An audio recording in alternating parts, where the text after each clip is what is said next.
Well, in a game the Hawks played well in, they find a way to lose in the final minute of play in regulation time.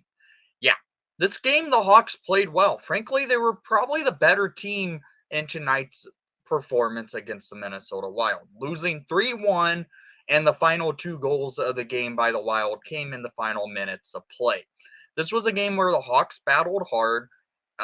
Early start game usually is not one that goes in favor for your Chicago Blackhawks, but it was one of those games. They came out, played hard, but still find a way to lose. Does it help the tank? Yeah, because they're battling hard with San Jose and Columbus for that final spot in the regular season standings. So let's look at the game for stats. 23-25 for shots on net in favor for the Wild. 40% of the draws to 60% for the Wild. For a team who does not have any center depth, at 40%, that's good.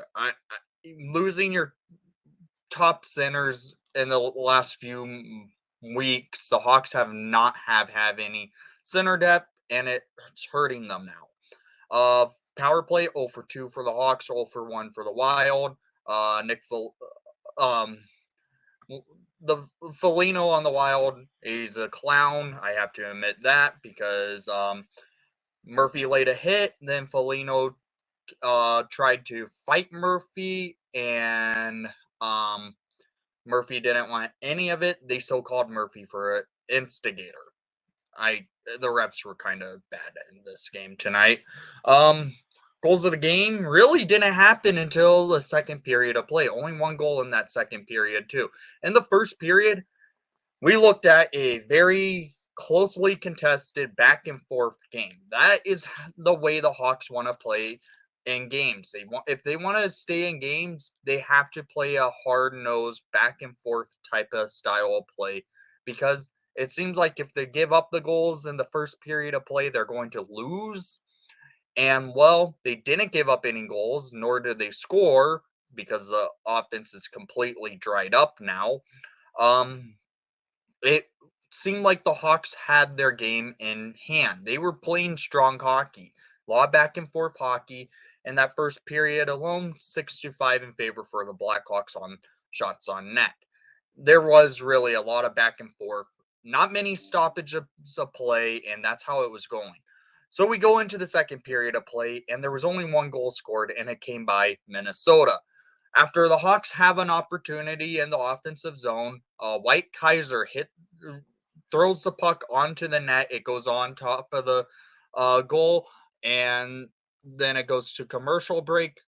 Wyatt Kaiser stays out on the ice, and then at 7:47 in the second period, Ryan Reeves scores his fifth of the season by should have been called for a penalty for holding on Kaiser, because Reeves used his right hand to hold Kaiser back from getting to the puck, and he gets the puck, he goes around the net and throws it on. It gets deflected off the skate of Jason Dickinson. It's a 1-0 game for the Wild, and that's their only goal scored in that second period alone.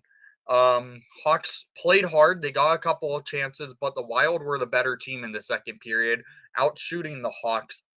Actually, not outshooting. The Hawks were able to even it up late in the second period. It went 11-11. But at one point, shots were 11-4 in the second period. So the Hawks did battle hard in that second period to try and get the game tied up. We go into the third period of play, and this is where the Hawks come out and play a little good hockey. And it comes a minute into play. The Wild had pressed the puck into the offensive zone for themselves. They were moving the puck well. A shot from the point happened. It hits off the boards, and Lucas Reichel comes up with the puck in the defensive zone, goes on a 2-on-0 break, and the Hawks score at 1:15 in the third period, scored by number 27, Lucas Reichel, his fourth of the season, as he went on a 2-on-0 break, taking the puck coast to coast. Hawks are tied up with the Wild. Nice to see Reichel get on the board. He's played well. He's played well in this long, terrible road trip the Hawks have been on. This was a nice play by Reichel. He gets the puck in the defensive zone, takes it up on a 2-on-1 break with Athanasiou on his wing, and he goes bar down on the blocker side of Gustafson, and we are tied at 1 apiece. Hawks continue to press the Wild, but they lose control and have the Wild come up the ice a few times, and they were able to shoot the puck onto Stalock, and Stalock stood strong. But at 18:49 in the third period, Ryan Hartman, unassisted, gets his 13th of the season as he checks Murphy in center ice, steals the puck, goes down the ice for a breakaway, and he beats Stalock down to the ice, and Stalock gets his left pad up, and it leads to pretty much a net open for Hartman. It's a 2-1 game with just a minute remaining. And then at 19:29 in the third period, Frederick Gaudreau scores his 14th of the season on an empty net assisted by Spurgeon. This was a 200-foot shot, and he throws it into the net. It's 3-1 Wild. This game, really, the Hawks played well. They just could not get the break and win this game. That's how it went. The Hawks played a good game. It was pretty much a tied game, almost all game, but they weren't able to prevail.